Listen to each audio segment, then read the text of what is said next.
Welcome to Encounter Grace, where we come face to face with God's work in the world for our good. Join host Jason McKnight as we explore practical issues of community, theology, and leadership in everyday life.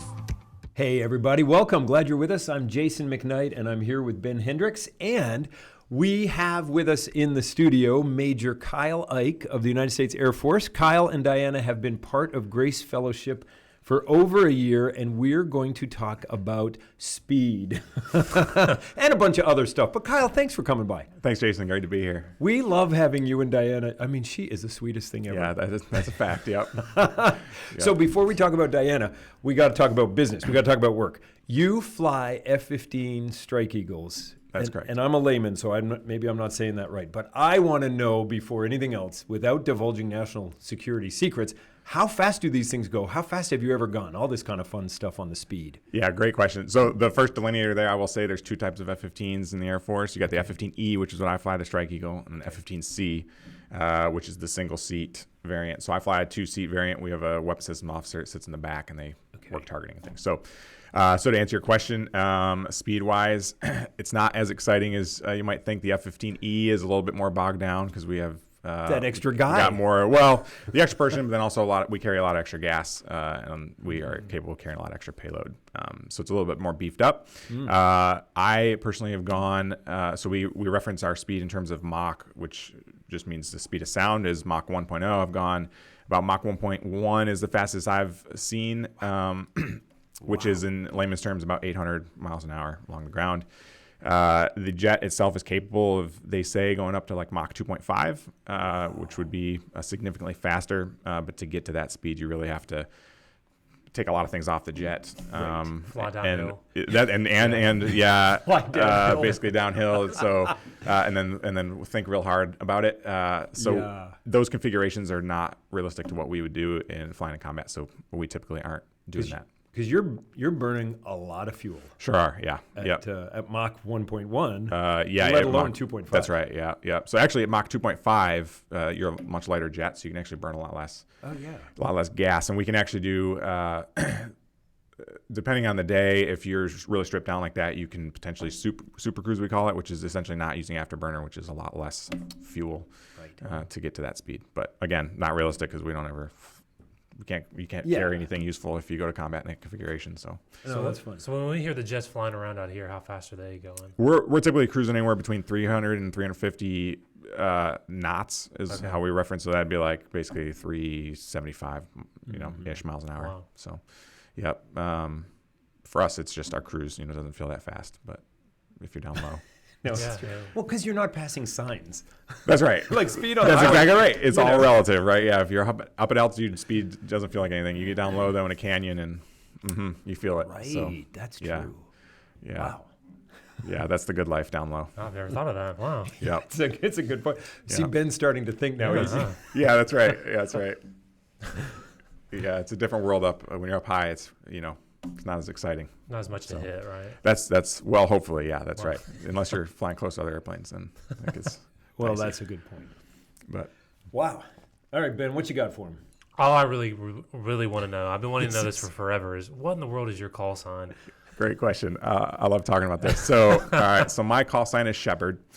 And fun fact for those people that aren't familiar, if you've ever watched Top Gun, you see that there, you got Maverick and Goose and Iceman and all those guys, right?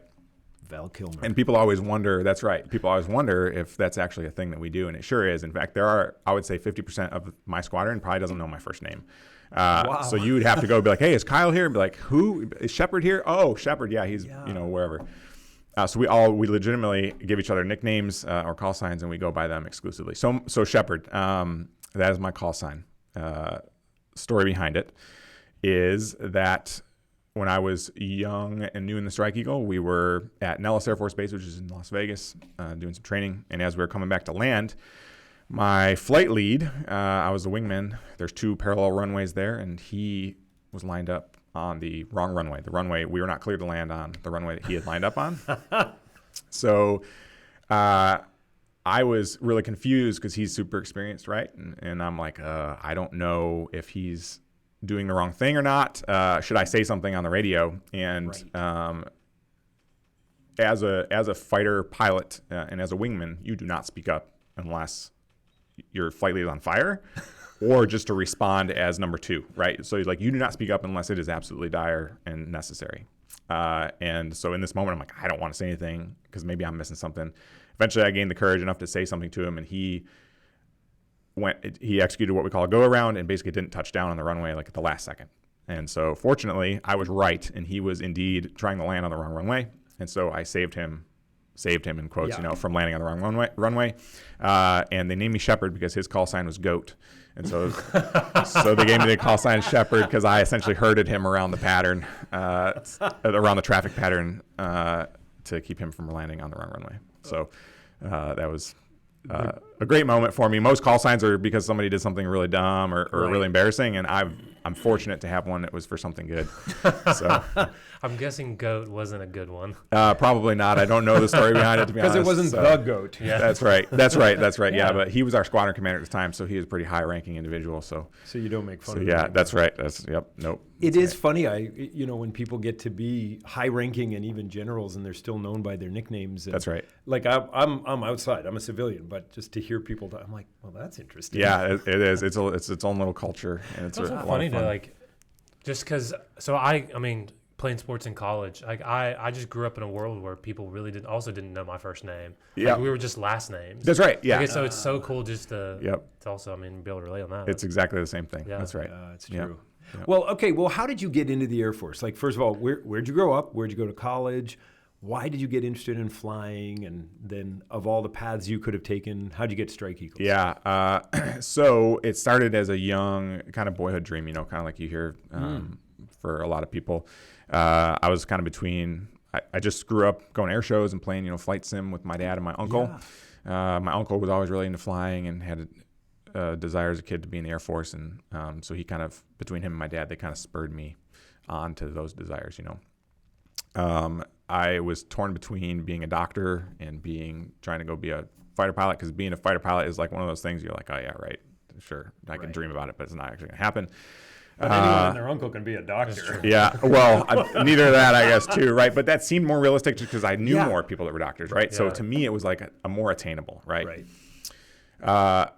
And then, long story short, I went on a mission trip and realized we are super blessed to live in this country, and so that just honed my desire to serve the country. So fast forward, I do all the things basically to go to college and decide I'm going to do ROTC. So, sorry to answer your initial part of that question. I grew up in Rochester, New York, so Western New York. Anyone not familiar with New York is it's not all city. There's actually a state up there as well. And it's pretty. That's right. It is. It's beautiful. People don't realize that it's not all concrete jungle. So I grew up in Western New York, and I went to school we have a series of state schools up there. We call them State University of New York, or SUNY for short. I went to a school called SUNY Geneseo, but I did my ROTC up at Rochester Institute of Technology, which is up in Rochester. So I went to school about 20 minutes south of there. So I bounced back and forth, did ROTC for 4 years.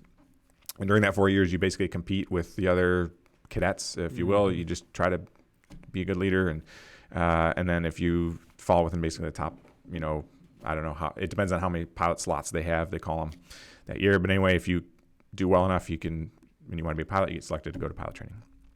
So I was super fortunate and blessed to have gotten that opportunity. And then I went to, so there's basically my childhood dreams are being fulfilled, at this point. And all along the way, I'll just throw in there, God was really just directing me, in a lot of ways. One quick story, I ended up super blessed to have a scholarship to go to school, but I was actually, Geneseo was actually my safety school, if you will. It was actually the hardest school to get into, but it was the only school that was in-state.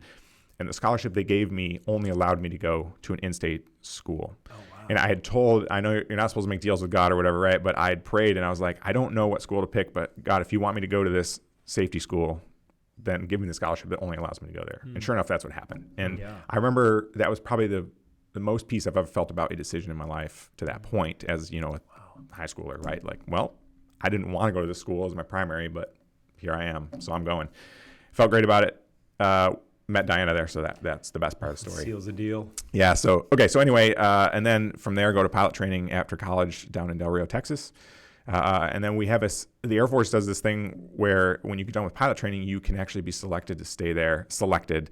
Most people don't want to do this, but you get kept there as an instructor. So, and we have an acronym for that because the Air Force has acronyms for everything. We call it being a FAIP. FAIP is how and it stands for First Assignment Instructor Pilot. So usually one person from every pilot training class will be held back to be an instructor. So I stayed there for 3 years to be an instructor in the T6, which is like our single engine turboprop trainer. Greatest job that I've had, honestly. Being a fighter pilot's great, and I'll get to that, but that was really fun teaching new guys. So we did that. Diane and I we got married while I was training to do that, and then we were there for 3 years, and then from there you essentially have to recompete. So if you're in pilot training, when you're in pilot training, you compete based on how well you do in pilot training for getting a fighter slot or whatever. But if you get selected to stay back as an instructor, you have to recompete. So now I have 3 years. I got to compete with my peers that are instructor pilots there to get re-rack and stacked, and then based on how you fall, then they send you, hey, we've got these fighters available, and then the number one guy gets whatever his number one pick was if it's available, and so on and so forth, right? So I was fortunate enough. My number one pick was to go to Strike Eagle. I put that on my list as number one, and there was one available, and I did well enough. So that's how I ended up in Strike Eagles, and then from there came here to Goldsboro, North Carolina or not here, I guess we're in Kinston, but Right. Yeah. But went to Goldsboro to Eastern train North in the Carolina. F-15, and then So you the came rest is straight history. from Texas. Yeah, yep, that's right. Yeah, there was like some training in between there in Yeah. Texas, but yep. Oh, okay, so like all the different, like we always get the pilots, like we hear Mountain Home, Idaho, or Right. Elmendorf, Alaska. So it used to be, there is still a base there. We no longer have F-15s there. Okay, Yeah. and then Lake and Heath. Lake and Heath, England, yeah. So there's not that many places where F-15s are. Like I'm showing my ignorance.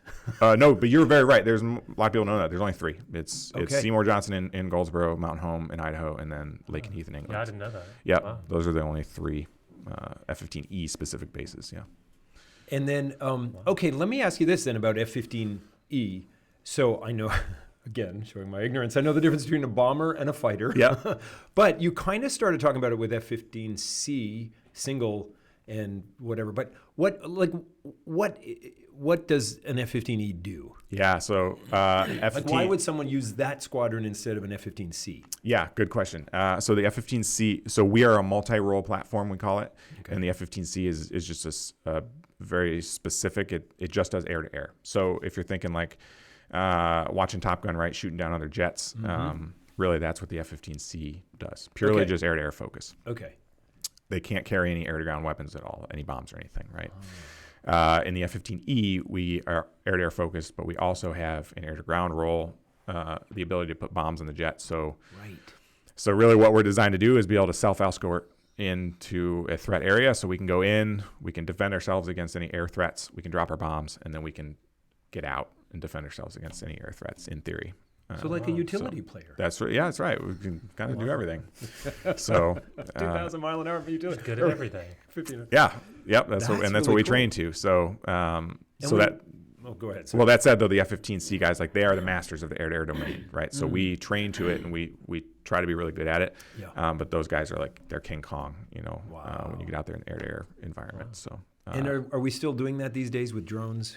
Not the air-to-air piece with not as drones much. necessarily. No, they're more doing air-to-ground type. Well, type drones are thing, just doing so. air to ground, but there's still dogfights and air to air stuff. And, like I guess I wouldn't say there's a role for dogfights. that? There is a role for it. We train Yeah. to it. Yeah. Okay. Whether or not it happens, we're not in a fight right now where we're doing any air-to-air of course not. type of stuff. Yeah, So, no, that's true. fortunately, but Yeah. Thank the Lord. Yeah. but we do train to it so that we're ready if we need to.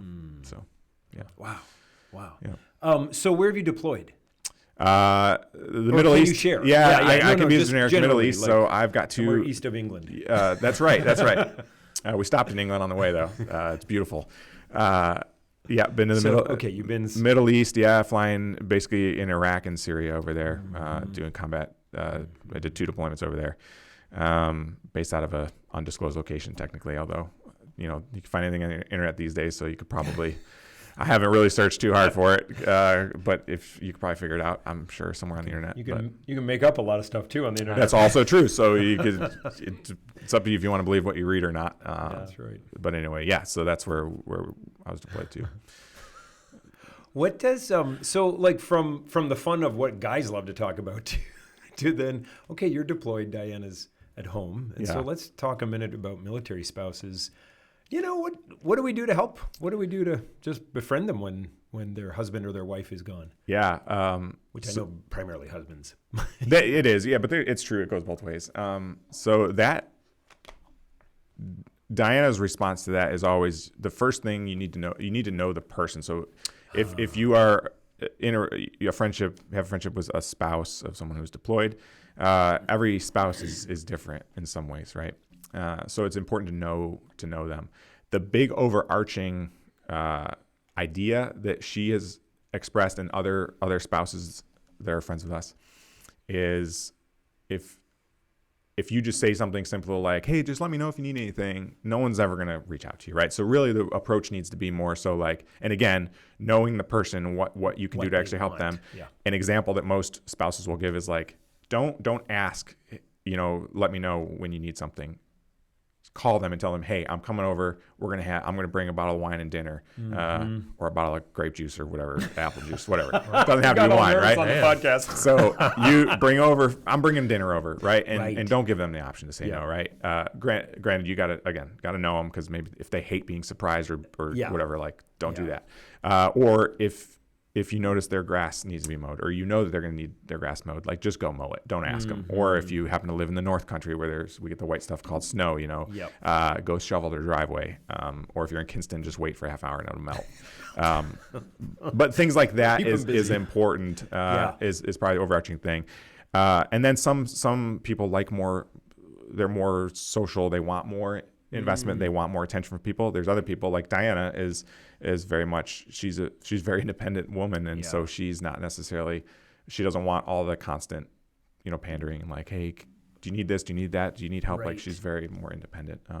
So you just got to know the person, but the bottom line is, don't tell them to reach out. You need to reach out and like, go be like, I think that's hey, I'm taking the kids. You get to go have the day or whatever. So I think that's super wise. And we think we've done it by saying, "Oh, just let me know what you need, and I'm glad." But really, and you know what? Same too with people like maybe struggling with a long-term cancer or long-term disability or a long-term. Don't leave it in their court. That's right. To ask for something. That's right. Think ahead, and the Lord will give you what to do. Absolutely. That's right. Yeah. And worst case scenario, they're a little bit upset because you came at the wrong time, but you still help. It's you bring escargot and they don't like. That's right. How offended can they really be, right? Yeah. So. Yeah. Probably considerably with escargot. Yeah, maybe that's true. Maybe that. Maybe. I've never had that. Escargot. Yeah. How many cookouts did you pass? Is that snail? I don't even know. Yeah. Something like that. Yeah. I don't know. Not fancy. A lot enough. of garlic and butter, I guess, is. Yeah. That's the only way you can make it. Not even butter and garlic can help there. Ooh, no, that's probably true. Yeah. Well, let's go back to the Air Force as a whole. What is the mission of the U.S. Air Force? And then we kind of touched on it, but how's it changing with drones or with different warfare today? Yeah, so it's a great question. I actually had to look this up because our Air Force mission has changed a few times. So I wrote it down just to make sure I don't screw it up. It's to fly, fight, and win, air power, anytime, anywhere. It used to be fly, fight, and win, airspace, and cyberspace, but now we have the Space Force. So we changed it. So we don't have that anymore. Fly, fight, and win. Yep, and air power, anytime, anywhere. Right, like so we can get AAA. it. We can get it global air dominance if we need it. With respect to the drones, really, there's no change to the mission per se. That just enhances our ability to fight, to project power further and over a longer period of time. So really, what drones give us is the ability to have loiter time. We call it loiter time. So a human, really, humans are the limiting factor in war, right? As humans, we can only sustain so much. As an example. When you're flying fighter jets and you're in an aggressive turn, think of like being in your car, right? And if you're in a turn in your car, it's kind of pushing you to left or right, right? So those are the induced forces of inertia, or G forces we call them, due to gravity, right? In a fighter jet, we can only sustain basically 9 Gs for a certain amount of time. But at some level, our bodies cannot sustain G for a long period of time because it will cause the blood to leave your brain, then you pass out, and then you die potentially. That's not right? good for the plane. But a drone is not susceptible to any of that, right? Yeah. And a drone can stay airborne for 24 hours at a time, whereas I hit my longest mission I think is 9 hours, and like that's that is brutal. You were ready to go. Yeah, like you can't feel your feet anymore practically. So anyway, drones give us the ability to be on station for a very, very long time without that human element coming into play. And then also it just gives us the ability to be able to fight more effectively because you've got now a system that's unmanned. So you're not worried about human error. You're not worried about other issues there that might come up. So. And all our kids playing video games are going to be the next drone that's right. masters. That's right. They're setting themselves up for success with that for sure. That's awesome. So. My kids are going to be Air Force colonels or captains. Or that's true. That's the one thing Fortnite has going for it. Realism. Yeah. Yeah, there is research into that. I mean, there's something to be said for playing video games. It's just not spending all of your time doing it, and your brain turns to mush. So that's true. Everything in moderation. Louder? Hold on. Yeah, that's right. Yeah, go ahead. Yeah, well, one of the ones that I was, because we talked about this when we had you guys over for dinner, was like some of the, but I'll ask it this way, like what are some of the best things you've learned about leadership just in your service so far? Yeah, so there's so all of the Air Force is just leadership. That's really what they focus on, which is great. Because as a fighter pilot, I'm also an officer, right? Air Force officer, right? So it's all leadership based. So there's a lot. There's a few things that I will say. The first thing is, as a leader, your job is to take care of people. The weapons school, which is like the elite fighter pilot school, which is housed at Nellis Air Force Base, is a very aggressive training program that like the best of the best go through. And their motto is to be humble, credible, approachable. And so that kind of applies as a blanket statement for being a leader. That's how you should be kind of in your character. And then always having the mindset of, I'm here to take care of people. How do I do that effectively, right? And then how do I make myself humble, credible, and approachable so that people will come to me with their problems, right? Colin Powell said, the day that people stop bringing me their problems is the day that I've lost them. So, so I think that's critical as a leader. And we lose sight of that sometimes because we think of us. A lot of times when you think of yourself as a leader, you think of yourself as like the boss or the manager, right? Sure. And a manager is not a leader necessarily, right? A good manager is a good leader, but you're not there just to tell people what to do and direct them. You're there to empower them to be effective and to achieve a common goal, right? So that's probably the biggest thing. The other things I've learned is you need to rely on your experts. So you are not the expert as the leader necessarily. You're there to help them and pave the way so that those experts can get it done. And it is not a shame on you as a leader to go to the expert and ask a question because you don't know. A lot of people get hung up like, oh no, I'm in charge, I'm the boss, and like assert their dominance with like, this is what we're doing. Like, we'll hold the phone, man. Like, you're not the expert in this. Reference your experts, right? And that's an important part of leadership too. And then the other thing I will just say that I've learned in my 10 years so far is you have got to be, as a leader, have the ability to be big picture, right? So sometimes we get really honed in on like the little nitty gritty stuff, or like someone makes a mistake and we're like, oh, I need to punish them to make an example or something, or things like that. I'm like, no, you got to have a big picture. Like allow people to make mistakes. People shouldn't be afraid to make mistakes because otherwise they're gonna act defensively a lot, and they're gonna hold back on you because they're afraid that if they screw up, they're gonna get fired or get in trouble or something like that.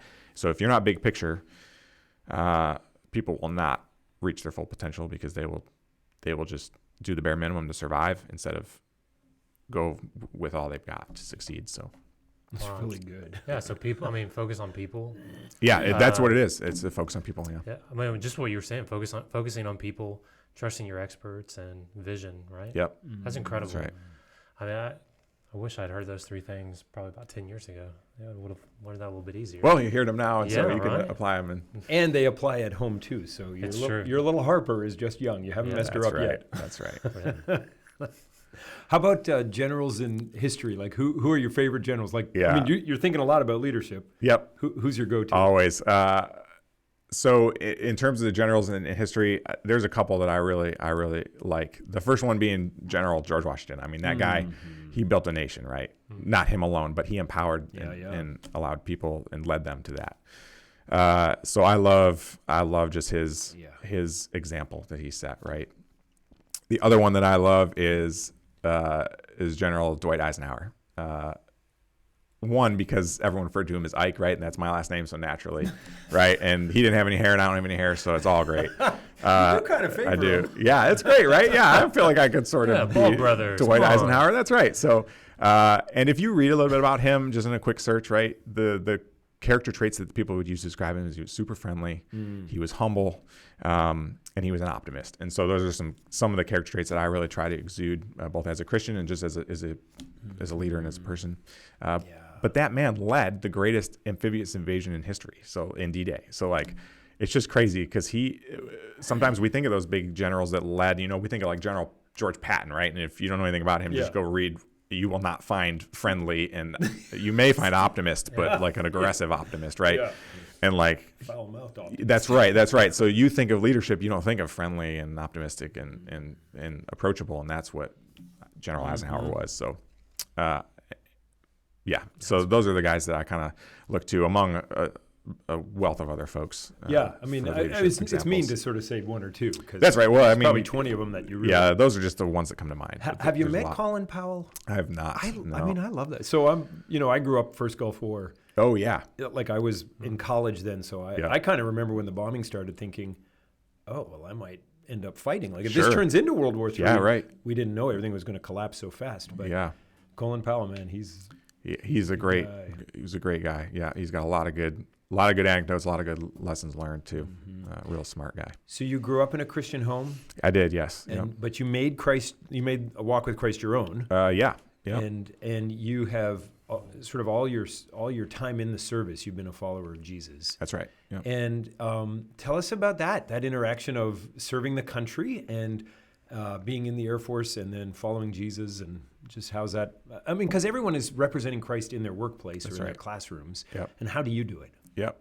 Well, not well, because I'm a human and I make mistakes. I wish I didn't. So the thing that comes to mind most when I think of trying to be Christ-like at work, especially in a leadership environment, is servant leadership. And that's a term that we use a lot. There's different kinds of leadership. In the Air Force, you use it a lot. Yeah, we do. We do talk about that, right? And so that's actually what I always strive to get that like written on my like performance reports, that like if my leadership will say that, he's a servant leader, I'm like, yeah, sweet, we're winning. That's exactly what I want to be. Because I think Jesus, like he was the founder, I feel like, of servant leadership, right? Washing the disciples' feet and all the things that he did was servant leadership, right? Yeah. And we typically don't put servant and leadership together, again, for the things that I talked about earlier, right? You think of them, the boss man, they're in charge and in control. Like, they're not serving, they're leading, right? No, those things should go hand in hand. And if you're leading well, in my opinion, especially as a Christian, you are a servant, right? So you're always trying to outserve your people. And so that's kind of my goal. And that's my primary objective as a Christian, is just to try to think, how do I act as a servant leader, really? And then how do I build relationships? Because you cannot witness to people effectively if you don't first build a foundation and a relationship with them, and then from there show them Christ. So that's kind of where I fall on that. I think that's the best way to do it. Amen. I mean, seriously, just living out of the power of the Spirit and the joy of the Lord and the servant like Jesus. Yeah. I'm curious though, like how long do most pilots stay in one spot for? Because the building relationship part is probably hard, isn't it? Yeah, you're right. That is the hardest part. So it depends on your assignment. Okay. My first assignment, I was fortunate to be there for 5 years because, like I said, I did pilot training and then I stayed as an instructor. But that's exceedingly rare. Typically, your assignment's going to be about 2 years and 8 months is like the minimum time they will say that you're going to stay somewhere. Typically, it's about 3 is what we will say. So yeah, it's not a lot of time. It's just about enough time to get to know people, and then you're like, oh, I just got to know these people, now I'm leaving. So you have to be very intentional, and that's something Diane and I have learned finally. Like when you get to a new place, you've got to be out the door like day one, right? So one thing we did when we got here, we finally learned in, we're on our like third or fourth assignment now. So like day one, we went out and met all our neighbors because we were sick of like getting to year 2 years and 6 months and like, oh, we have these great neighbors, we just got to know them. No, we're going to get out the door right now. We're going to knock on their door and introduce ourselves. And so you just have to be very intentional, right? Yeah. So with that mindset of like, I want to get to know people and build relationships, you got to get in there and do it, and force them to want to be in a relationship with you. You will like me. You will like me. Well, I mean, just like Eisenhower. That's right. And I've seen that just in y'all's time here at Grace, but also in our house church. Like, I mean, how does that work when you do show up to the church? Like, how do you kind of get out the door day one and become intentional in it? Yeah, that's a great question, and house church is exactly it. So that was what Diana and I, when we got here, it had actually been a while because of COVID and other factors, and me deploying a bunch in the last assignment. It was tough to find a group. And Diana actually was really awesome in this. She's like, we need to have a small group again. I was like, sweet, let's do that. So she spurred me on, I'm a little ashamed to say I should have been the leader on this. And she was like, no, we need to do this. I'm like, okay, sweet. I'll do it. So I listened. Diana is right like 99% of the time. The 1% that I'm right, it's probably just by accident. Yeah. And I say that, and I still don't get it. I still don't listen all the time. And then I find out she's right. So anyway, this time I listened. I was like, okay, I'm going to do this. So I don't remember how I reached out, if I talked to you. Maybe. Yeah, that's right. I think you and I talked, Jason, and I was like, hey, we need to know the house churches, and you hooked us up with a couple. And so that, anyway, to answer your question, that's how like we get involved right away, is get to know the people and then figure out where the needs are. And then things like serving teams and stuff, right? Like getting plugged in there. Yeah. And that's how I think you get invested quickly. But the house churches, I think, is where it starts to get to know people and build a core group of friends, because that's what brings you back, is the relationships. I mean, that's exactly right. That's right. Not that the preaching's not great, Jason. No, but it's not the worship or the preaching. Like, that gets you for a little while, but it's when you're connected. That's right. You have to be connected. People. Yep. And I had a youth pastor growing up that he said something profound to me before I went to college. He's like, if you do not get yourself invested in like the first, I think he said 72 hours. He was probably exaggerating for effect, but he's like, if you don't, and you keep saying, I'm going to do it, I'll do it, eventually you won't do it. So that's kind of the stance we took too, is like, we've got to get invested now, or we will just fade off into a sea of faces, and we'll just be comfortable really not knowing anyone. And so. Yeah. I mean, I say that to a lot of our seniors about to go off to college, that the stats are you make your friends for the next 4 years in the first 3 to 7 days. Yeah. That's exactly. Those first couple of days matter. Right. I mean, get to campus ministries, churches first. Well, Kyle, listen, you are busy, but this is so much fun to talk, and to talk servant leadership, and to talk speed, and to talk.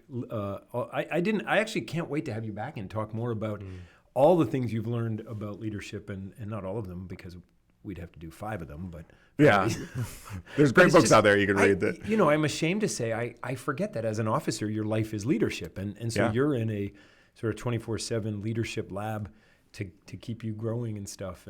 And I love that. And we were talking before, like, the church has to do leadership well because we rely on volunteers. But the military, to me, does leadership as well as any other organization in the world. And they do it for, at least in this country, and I think in the West, they do it for the service of the country, not for the extension of an empire, right. Putin or whoever. But that's just what's amazing to me, is to watch this leadership culture. Kyle, thank you so much for coming. Thank you for being with us. Thank you for coming to Grace. And we give thanks to God all the time for you and Diana.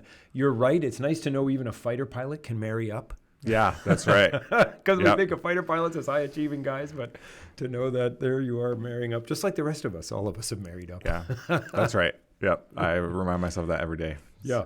And because our wives, That's, yep.